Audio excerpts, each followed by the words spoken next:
Bora que então. Boa noite, grandes amigos peixeiros, com orgulho. Sejam bem-vindos aí a mais um vídeo, seja no canal SFC Raiz ou no grupo do Facebook Mundo Fantástico. Agradeço, como sempre, de coração e pela atenção para todos que estiverem ouvindo.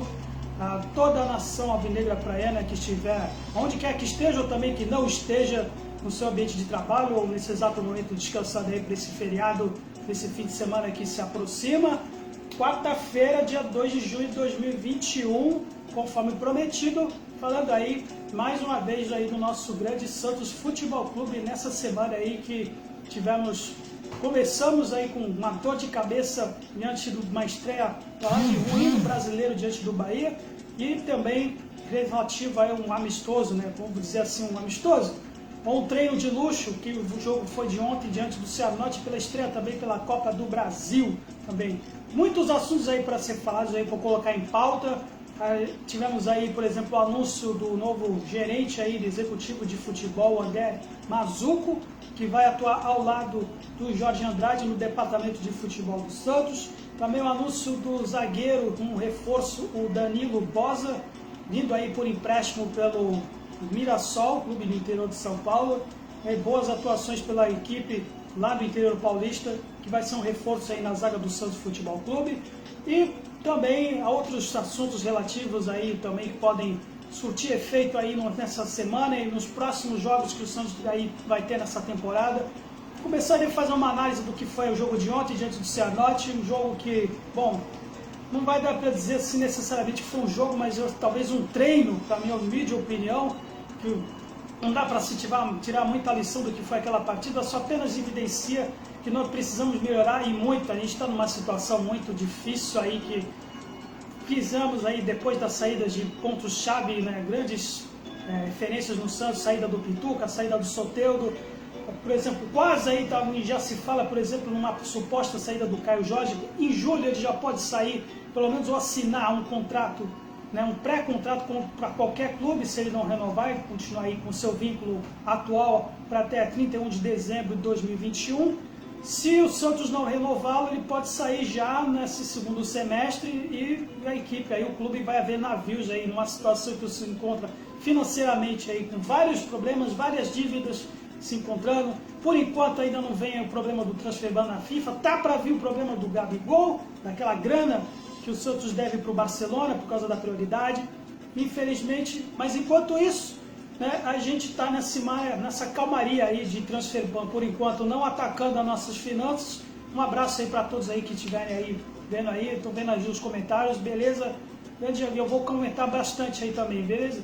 Mas continuando, o jogo de ontem, é difícil, cara, é difícil realmente tecer alguma coisa de útil do que foi aquela partida. Acho que se fosse um treino no campinho da Santa Casa, daqui dos amigos da Santa Casa, do lado do CTR Pelé, ou no outro terreno também, já para quem os mais antigos devem se lembrar do terreno da antiga Eletropaula, CPFL, que também tinha torneios de várzea do outro, ou mais ainda também, no terreno do antigo Chico Guimarães, para quem não se lembra, como eu também, jogando, né, partidas de futebol classista ou de várzea, que antes, né, esse terreno que depois viria a ser agora o atual CTR Pelé do Santos, também daria mais trabalho para esse time principal do Santos, com todo o respeito à equipe do Cianorte. Então eu pesquisei o clube, pesquisei o trabalho social que eles desempenham lá no estado do Paraná, que é algo nobre, algo para ser louvado. Mas a gente enfrentou aí, nós, como a equipe ranqueada na 6ª posição da CPF contra a 107ª do ranking, o mesmo ranking, quer dizer, uma equipe de Série A contra uma equipe de Série D de dado, não é de B não, Série D de dado. Difícil, né, concluir que a gente precisa realmente estar numa sinuca de bico muito séria, né, se continuar desse jeito. Eu acho até que a gente deu um retrocesso no esquema tático aí, pelo menos a proposta inicial que o Fernando Diniz estava trazendo. A gente estava assim, ensaiando uma progressão em certos aspectos aí que agora o Diniz quer propor e que viramos aí uma caricatura mal feita ou até uma imitação barata do que se viu na temporada do ano passado, em 2020, com aquele, né, senhor de idade semi-aposentado que foram trazer lá de Portugal, o seu Jesualdo Ferreira. Um esquema muito semelhante, muito semelhante. É isso que me preocupa muito, porque saída de bola com os dois zagueiros, saindo com os dois laterais, Não?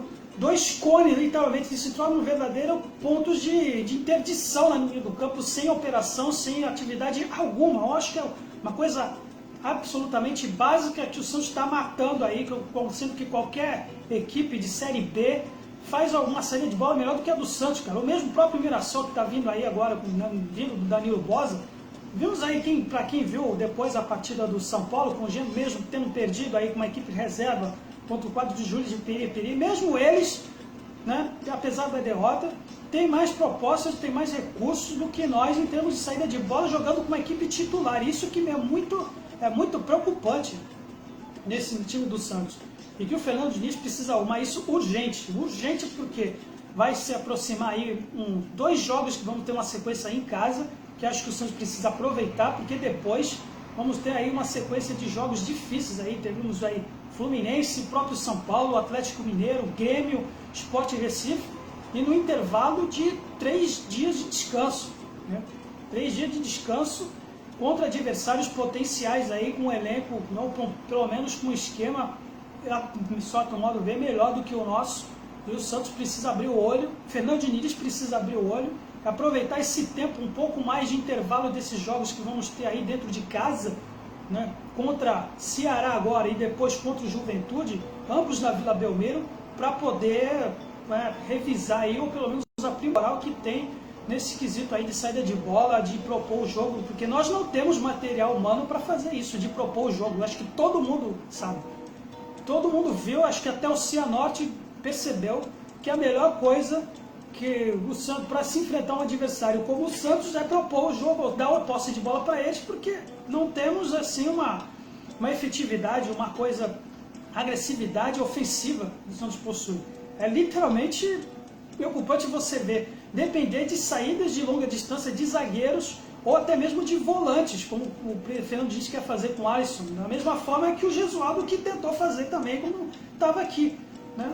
Sendo que o Alisson, todo mundo está careca de saber que não tem essa característica de sair com a bola no jogo, ele não tem habilidade alguma. A única vantagem que o Alisson tem é de ser um motivador de vestiário e de um desarmador.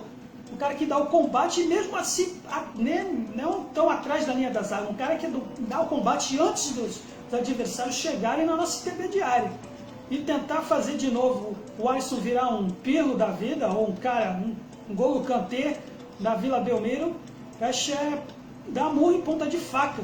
Mais uma vez, então tem um treinador aí que está, né, tentando fazer isso, ou pelo menos está metendo o pé pelas mãos de tentar fazer o Alisson ou o Vinícius Guarelli, que também não tem essa característica, tem talvez um pouco de qualidade, um pouco melhor do que o Alisson no quesito aí de passe de bola, mas a gente não tem esse cara. Se tivéssemos assim no elenco hoje, que foi testado aí nesse início de temporada pelo Ariel Holan, esse cara, na minha opinião, podia ser, né, se desse alguma chance para ele, um pouco mais de oportunidade, seria o Guilherme Nunes, que é um cara que já demonstrou um pouquinho de habilidade de se desvencilhar da marcação adversária no meio do campo, né, um pouco mais com a bola. Porém, ele não tem ritmo de jogo, ele está relegado apenas à equipe sub-23.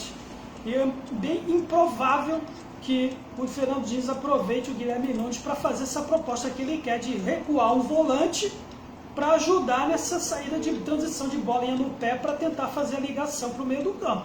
Né?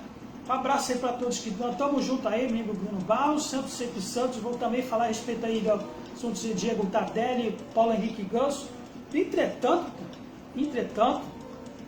é difícil, inclusive é complicado que hoje nós não temos aí um meia de armação, por exemplo, o Gabriel Pirani é um jogador que está se esforçando, mas está sendo jogado aí numa fogueira, demonstrou que ainda não é o momento dele ainda de se estabelecer na posição, totalmente apagado no jogo, sem saber, às vezes dá a impressão de não sem saber o que fazer com a bola.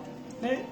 O Jamota, todo mundo fala dele, que até chegaram a fazer uma piada que podia ser o primeiro volante além do Alisson, porque ele tem mais experiência em termos ofensivos, tem a obrigação de pelo menos fazer a distribuição de bola, mas cara, é muito frustrante você ver uma equipe do Santos, por exemplo, tendo esses jogadores e até os laterais que, por exemplo, eles não têm operação alguma ou toquinho para trás. Tenta fazer algum espaço na frente, toque para trás. É irritante. É muito irritante. Mesmo com o resultado de ontem, deu para ver, acho que grande parte da torcida deve ter ficado irritada com isso, com esses constantes toques de bola para trás, quando você não tem jogadores com essa cacuete de quebrar as linhas adversárias, ou pelo menos tomar iniciativa, como fizemos aí as equipes, que tem uma noção básica da saída de bola, porque o que o Diniz está querendo fazer é suicídio. Tentar sair com um volante é suicídio, é chamar a equipe adversária para o contra-ataque ou roubar a bola quando alguém tem pelo menos aquele cacuete de pressionar a nossa marcação na saída de bola. Porque o básico, todo mundo sabe, para quem entende assim de futebol, se você não tem recurso para sair no meio, todos estão dando ênfase à saída de bola pelas laterais, enquanto que nós estamos tentando fazer pelo meio do campo. O São Paulo fez isso mesmo com a equipe reserva.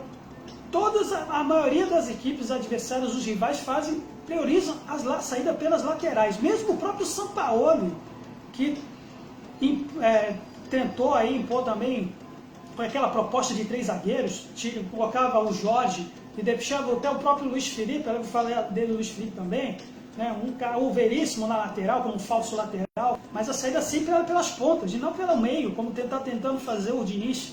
E ele precisa ver urgente isso, porque senão a gente pode meter os pés pelas mãos. Vamos enfrentar um adversário do Ceará, que demonstrou na estreia, mesmo jogando com uma equipe reserva, com uma equipe alternativa, um jogaço contra o Grêmio, de uma vitória de 3-2, que a gente pode ter problemas, porque eles têm uma intensidade na hora dos contra-ataques e pode complicar. Pode ser um problema muito sério, a gente pode passar por um vexame aí, vai encabeçar aí uma sequência triste de resultados ruins, que acho que pode ser um pesadelo para a torcida, e o Diniz precisa olhar muito isso. Outro fator também, que eu vi aqui pela justificativa quando escalou o time, deu chances para John e também para o Luiz Felipe, que eu acho que todo mundo já sabe, o Luiz Felipe ganha R$200 mil por mês para ser banco de um zagueiro que acabou de chegar agora, foi lançado e ganhou a posição, que é o Kaique. Eu acho que não precisa dizer mais nada, né?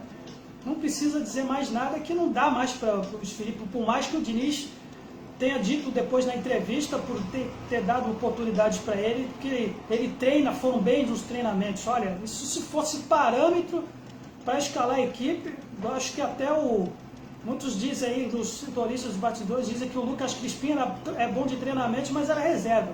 Então isso não pode ser prerrogativa para escalar uma equipe competitiva, jogar com uma equipe competitiva, jogar com competições de ponta. O Luiz Felipe já provou isso, provou de ontem, né? Ontem, porque não foi muito exigido.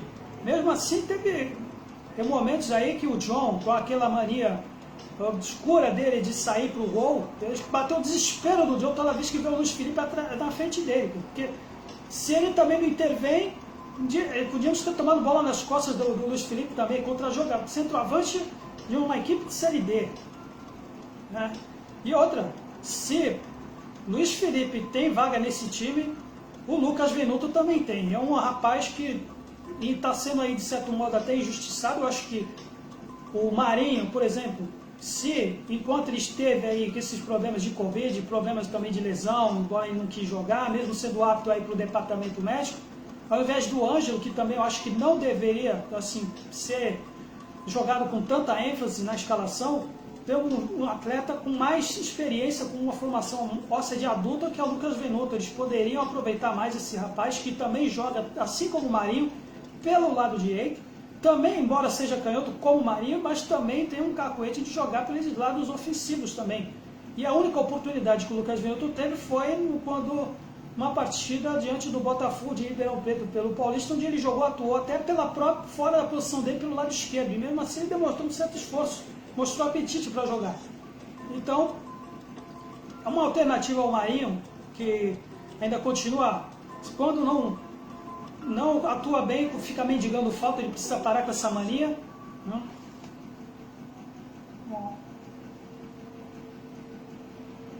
Também dá uma alternativa, dá uma sombra o atleta aí, um dos únicos que podem ser considerados agora como uma referência de ataque dentro do Santos. Além do próprio Lucas Braga, que eu acho que foi o único, assim, talvez melhorzinho na partida, embora não tenha participado dos gols, mas ele demonstrou bem mais recursos do que até, por exemplo, o próprio Marinho também na ponta, né? Também. e a gente depender de rebotes, né, um chute aí de longa distância do Luan Pérez, para a gente poder fazer, abrir um marcador, né, a gente não conseguiu, né, articular uma jogada, ser tão agressivo, porque os lançamentos aí, muita gente reclamou do gramado, né, até a equipe, onde a equipe do Cianorte reclamou do gramado, né, a equipe da casa reclama do próprio gramado do estádio, né, o que dizer da equipe visitante. Isso também não é desculpa, também ficar dependendo apenas de lançamentos de zagueiros para poder armar jogadas. E isso é mais preocupante ainda, porque eu assisti a partida do Sub-17 no fim de semana, em que o Santos venceu o Atlético Mineiro. E a metodologia, parece que esse esquema vem sendo implantado até na base do Santos, o que é mais frustrante ainda.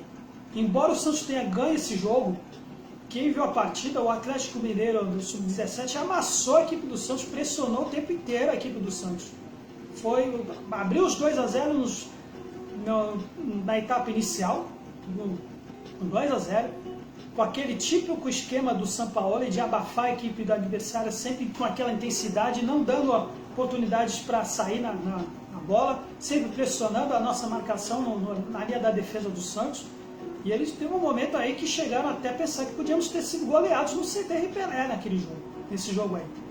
E o Santos só se conseguiu recuperar o marcador diante do quê? De lançamentos de longa distância, de zagueiros, depois cruzamentos chuveirinhos na área, e depois virou a partida no segundo tempo num pênalti. Quer dizer, DNA ofensivo, muita gente vai dizer, cadê o DNA ofensivo com esse esquema? Onde que está o DNA ofensivo que todo mundo fala do Santos nesse ponto? E eu estou vendo muita ênfase nesse tipo de jogadas que o Santos está fazendo. Um time que é conhecido por ter feito o maior número de gols no futebol mundial. Conhecido por ter revelado uma grande constelação de jogadores, além, lógico, do atleta do século, o maior de todos, a Vossa Majestade, o Rei Pelé. Tendo agora, em todas as suas categorias, até mesmo na equipe principal, dependendo de lançamentos de zagueiros no meio do campo e de chuveirinhos na área, é uma coisa para se preocupar. Não é só a equipe principal que está jogando assim, não, é equipes de base. Desde que tivemos aí uma limpa na administração anterior do cidadão Demérito Santista, que não vale nem a pena de dizer o nome, né? Houve uma mudança da metodologia, do esquema de jogo do Santos em todas as categorias, do sub-13 até o sub-23, chegando até a equipe principal. Isso dá para se notar, vi a partida de sábado e está meio complicado aí agora de garimpar alguns jogadores aí para serem aproveitados na equipe principal no futuro, porque parece que a gente vai depender mais de contratar mais jogadores, porque se depender da safra atual aí, da base, por enquanto, parece que conseguiram a primazia de instalar para-raios na Vila Belmiro, seja por meio de jogadores, por meio de metodologia, de esquema de jogo. DNA ofensivo agora, que o DNA ofensivo que era conhecido no Santos, pelo que se vê, pelo que está apresentando nas categorias todas, olha, vai ser demorado aí, vai demorar alguns anos para a gente restabelecer, se é que a gente vai estabelecer, viu? Porque do jeito que está, é complicado, né? E no segundo tempo aí tivemos aí também a estreia do Marcos Guilherme, que a meu ver também foi um dos únicos pontos positivos desta partida, que ele demonstrou uma movimentação até atípica comparado com os nossos jogadores atualmente, que deu mais atividade do que o próprio Gabriel Pirani. Pode ser um cara que pode ganhar posição aí nessas partidas aí que ele vai começar. Pode ser uma alternativa aí como meia de ligação, na armação de jogadas também, junto com os outros componentes do meio do campo do Santos. A meu ver, o Jean Mota está sendo aí jogado aí pela uma posição que também não é a dele, que é de segundo volante, para fazer aqueles lançamentos de área, né, pelas pontas, para acionar o Felipe Jonathan. Pelo menos ele foi assim que fez quando Marcelo Fernandes o propôs dessa maneira.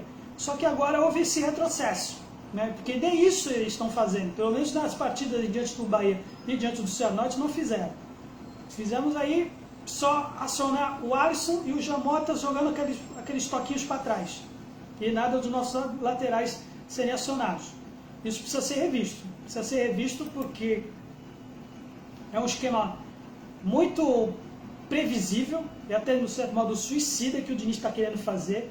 Até não é por culpa também dos laterais não, nem do Pará, que também acho que precisamos de laterais ágeis para isso, e já dá mais que provado que o Pará não é esse cara mais, acho que já deu para ele. E também para o Felipe Jonathan, que precisa de uma sombra também agora, com a aquisição do Moraes Júnior, talvez esse rapaz também possa ser aproveitado para fazer esse esquema. Né? O Maddison podia ser esse rapaz, mas o seu Diniz aí, né, não aproveitou esse momento aí de jogar contra um adversário, né, digamos, tem em teoria fraco, resolveu dar chance para Luiz Felipe. Então, ele que é o treinador, né? Então, um pouco aí, galera. Um abraço a todos.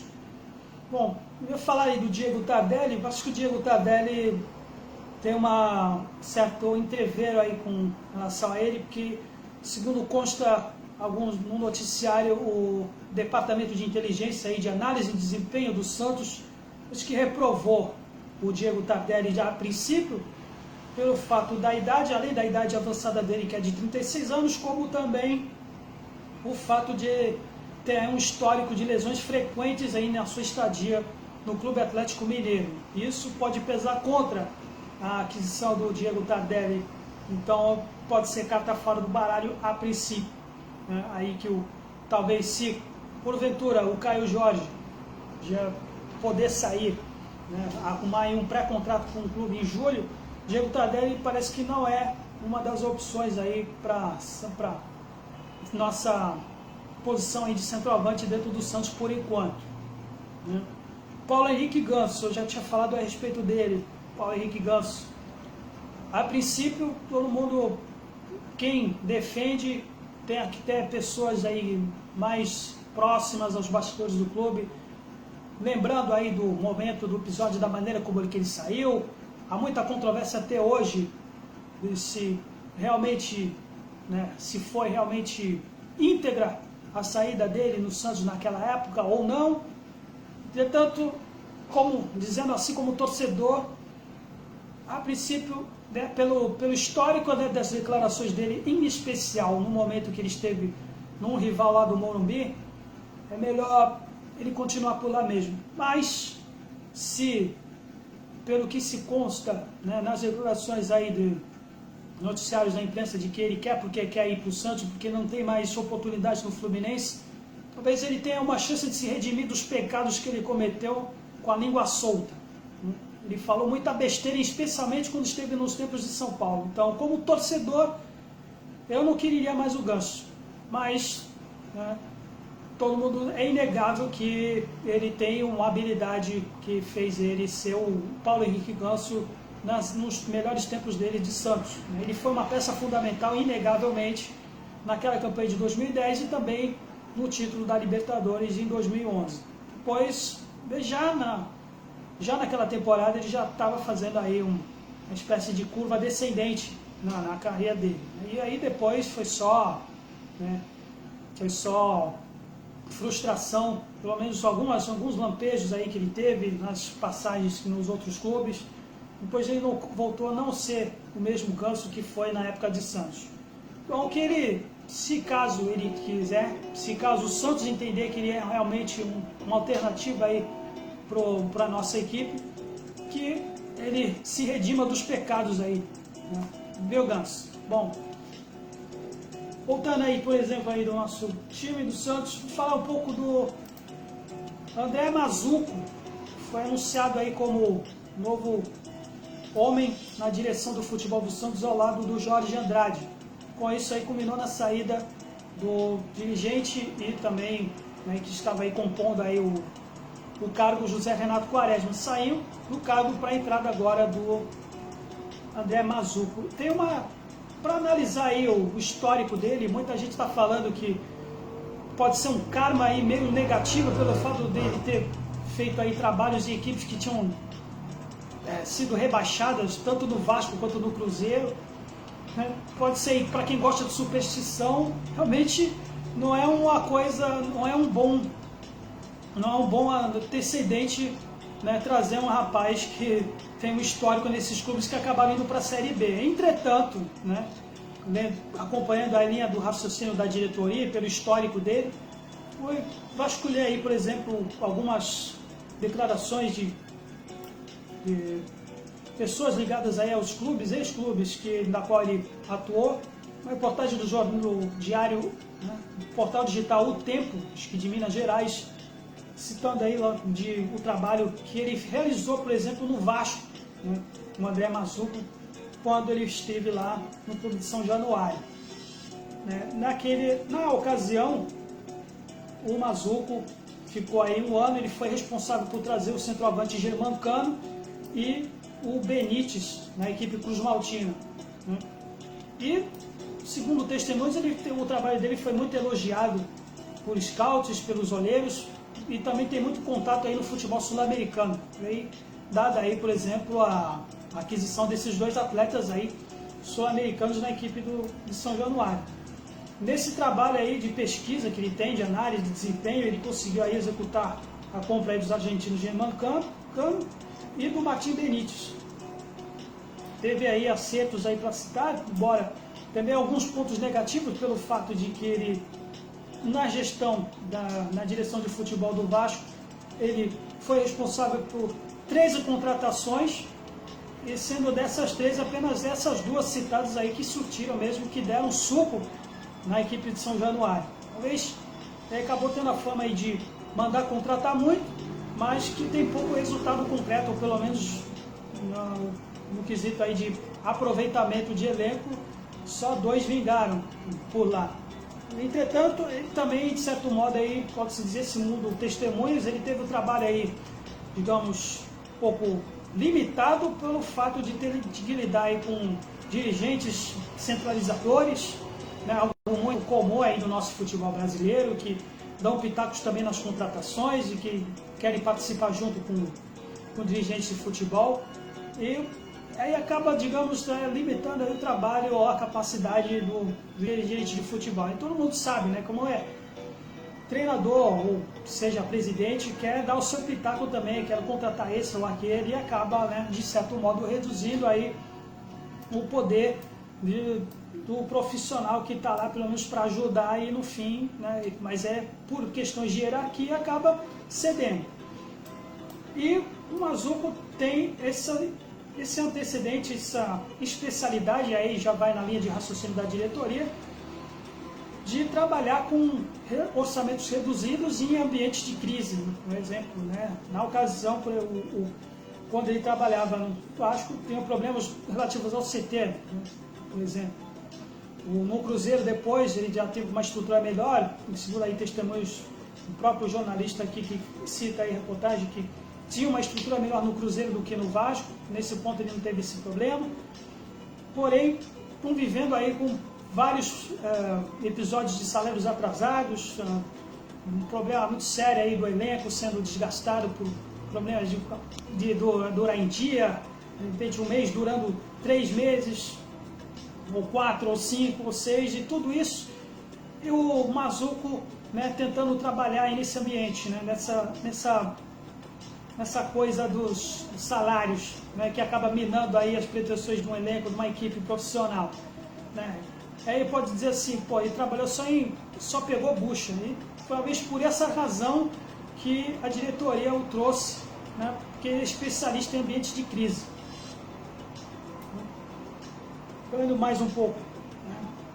Em 2019 o Vasco estava mal no Campeonato Brasileiro, o treinador, Vanderlei Luxemburgo, estava no comando e tinha melhorado um pouco. Aí chegou em junho de 2019, mas passou a impressão de ser um profissional muito competente nos contatos, nas ideias.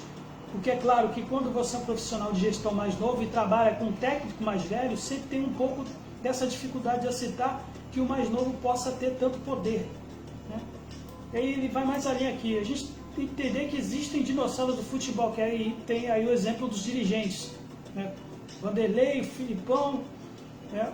Tinha um exemplo de um dirigente do Vasco, né, que também citou aqui, dava também seus pitacos. Então, né, embora mesmo assim, aí foi em 2019, o Vasco foi rebaixado em 2020, ele saiu.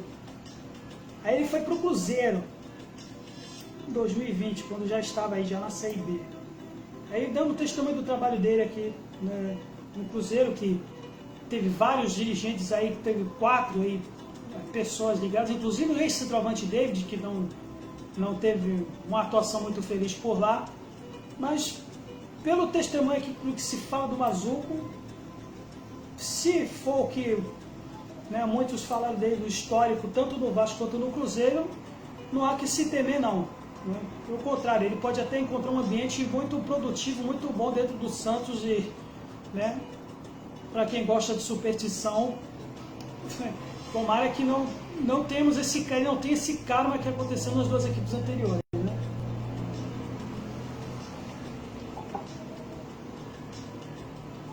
O Mazzuco, André Mazzuco, eu falei André Mazzuco o nome dele, André Mazzuco, acertei. Ele talvez pode ser aí um dos caras que pode, já pelo fato de já ter trabalhado com o Germancano, quem sabe uma esperança de trazer esse rapaz aí que, né, já demonstrou aí, pelo menos contra nós, nas atuações do Vasco, mostrou ter um bom posicionamento, finalização, seria uma boa aquisição para o Santos, se ele conseguir aí interceder para trazer o Germancano para o Santos. Né? Seria ótimo, aliás, é um bom jogador esse Germancano, ele já tem contatos aí com esses atletas com quem ele trabalhou, talvez ele possa aí interceder para trazer reforços para o nosso Santos, ok? Falar um pouco aqui também do Danilo Boza, também foi anunciado aí pelo portal do oficial do Santos Futebol Clube. O Danilo Boza finalmente, depois aí de várias especulações, vários anúncios aí de ele ter sido contratado e já passou nos exames, e aí foi anunciado hoje aí como um reforço aí para zaga do Santos, o Danilo Boza, que tem a experiência de jogar tanto na zaga central como na lateral direita. E até pode ser aí o sonho, né, de consumo, é uma alternativa dessa proposta atual que, por exemplo, treinadores como o Fernando Diniz querem de jogar, por exemplo, com 3 zagueiros. Aí vai naquela linha da saída de bola, da qual eu citei aí no começo do vídeo. Se, por exemplo, vai fazer que nem o São Paulo fazia, de largar a mão de um lateral e colocar o Danilo Boza, por exemplo, como um terceiro zagueiro, ou atuando mais pela lateral direita, na qual ele tem essa experiência, ele pode fazer. Como chegou a fazer nos seus tempos de Mirassol, como fez também no Atlético Paranaense B, na equipe B do Atlético Paranaense, ele já tem essa experiência. E demonstrou, tem também presença de área também, de se antecipar nas jogadas, nos desarmes também. Ele pode ser um cara na válvula de escape nessa saída de bola aí que está tão deficiente nesse esquema tático aí do Santos. Eu acho que se ele reproduzir o que ele fazia nos tempos de Mirassol, talvez pode dar caldo. E o Pará pode dar adeus. Né? Ou pode termos uma oportunidade tanto do Matos quanto do próprio Danilo Boza. Ou também, né, dar um descanso para o Kaique, o zagueiro central, que ganhou a posição literalmente, mas entretanto, se ele também resolver aproveitar mais esse rapaz, o Danilo Boza, do Kaique, podemos também ter uma alternativa aí na zaga central do Santos. Ele demonstrou segurança nos tempos em que ele atuava na equipe do interior paulista e também essa experiência que ele tem de atuar pelo lado direito. Né? Pode ser uma alternativa ao Pará, que acho que não precisa nem dizer mais nada, né, galera? Né? Então, meus fios de cabelo aqui podem cair toda vez que ver o Pará em campo. Né? Para quem vier assistir o jogo, pode estar careca aí, né? Pode ter calvície vendo o Pará mais uma vez aí, jogando a bola. Né? E eu cheguei até a fazer uma petição pública, se quiser eu posso até depois compartilhar aí. Fiz uma petição pública fora Pará, porque não dá mais. Eu não falo mais do Pará, eu costumo fazer análise dos vídeos aí todo fim de jogo, mas eu preferi fazer agora esse daqui, porque não dá para ver o Pará em campo mais não dá. E o Matos podia ter sido jogado essa partida, porque aqui sendo reserva, mas não dá mais para ver o Pará não. Vocês concordam comigo ou não? Dei sugestões aí também nos comentários, ok? Também temos o caso aí do Vinícius Zanocelo. Ele ainda não foi anunciado, mas também está a ponto de fazer os exames. Ele aí que já é um cara na meia de segundo volante, por exemplo, né? Auxilia também na distribuição de jogadas no meio do campo, ligação pelo menos nos avanços laterais nas pontas. Ele é um cara que também pode ser interessante também. né? Ele jogou aí na Ferroviária, adquirido pela Ponte Preta, se não me engano. Ainda está na etapa aí dos exames. Em breve ele talvez também possa ser aí anunciado também como novo reforço do Santos, como foi agora o zagueiro Danilo.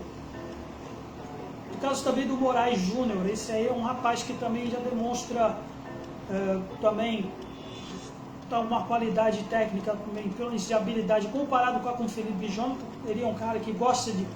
É o que a gente gosta do chamado DNA ofensivo do Santos, né? Como ele próprio disse numa reportagem, uma boa irresponsabilidade. De boa responsabilidade é que ele gosta de sair jogando, de sair no drible, de sair, né, tentando encarar os seus oponentes na base das jogadas individuais, como também o fato de que ele também não se gaba de não ter tomado o drible também, não ter sido, né, um jogador que tenha tomado tanta bola nas costas como vem o Felipe Jonathan fazendo. Embora também eu vi um jogo na semifinal diante do São Paulo, assim, ele é um rapaz que tem baixa estatura. Para fazer a contenção nas jogadas aéreas, talvez ele não seja esse rapaz, né?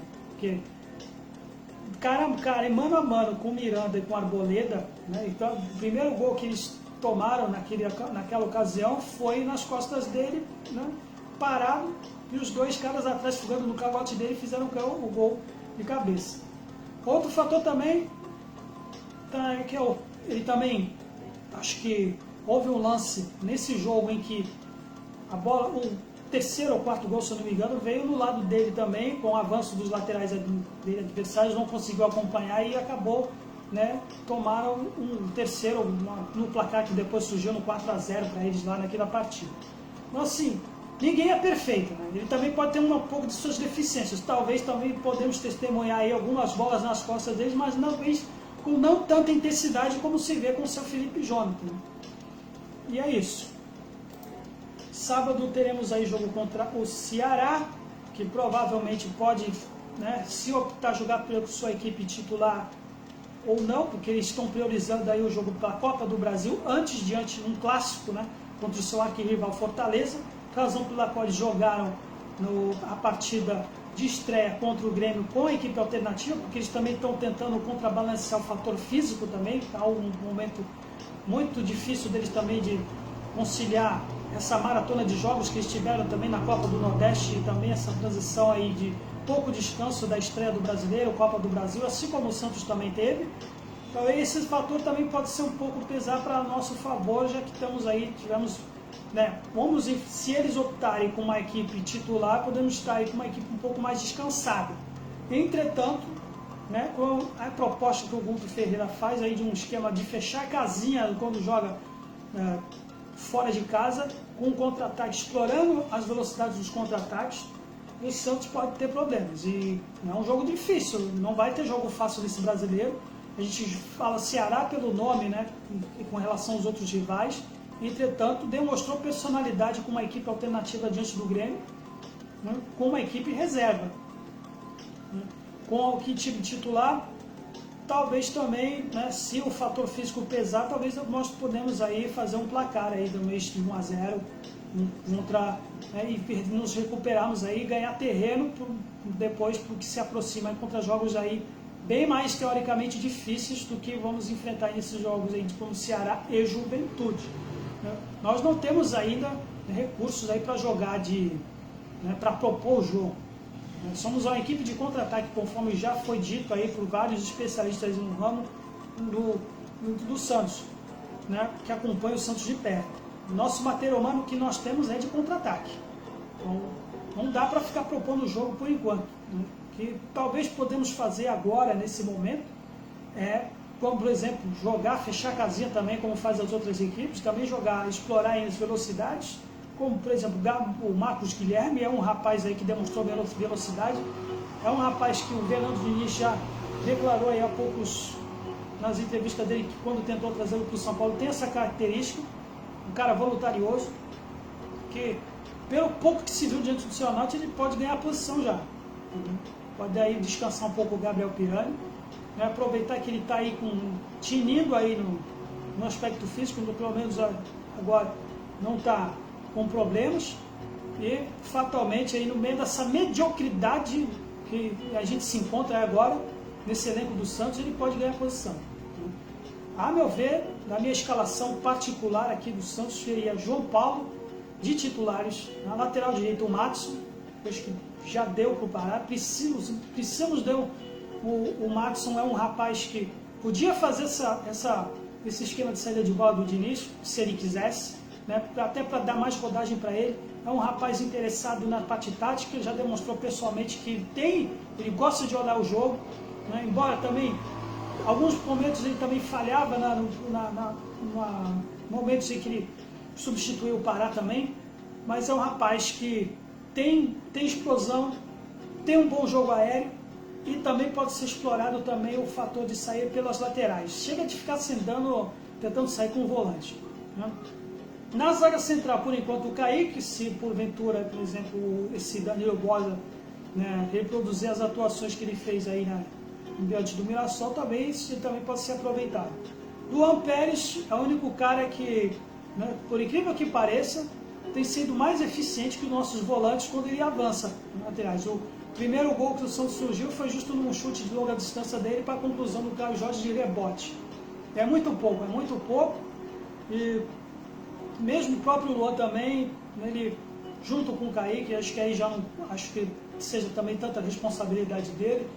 Ele precisa melhorar esse fato de ficar se enfiando muito na marcação de linha, com os dois zagueiros de linha sempre marcando e sempre olhando a bola em vez dos companheiros.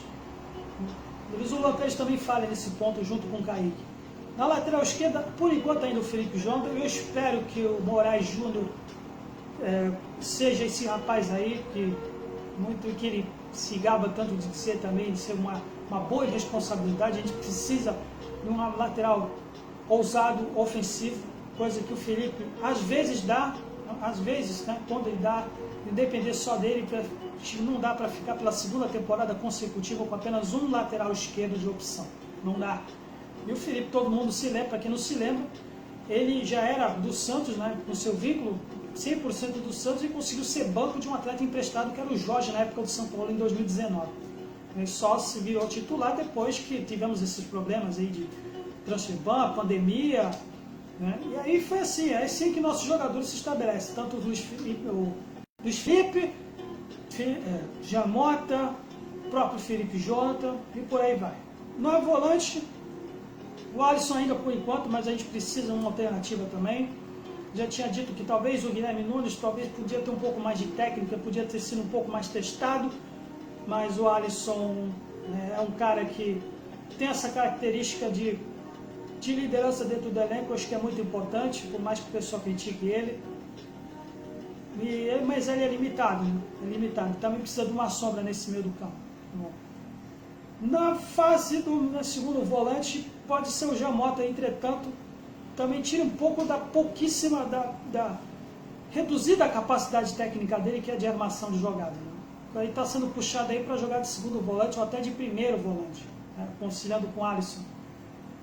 Se por um acaso ele tira um cara de posição de ofício para atuar numa posição que não é a dele, acaba tirando aí também uma capacidade, uma aptidão, por exemplo, talvez a do Kevin, podia ter jogado essa partida, podia ser uma experiência de colocar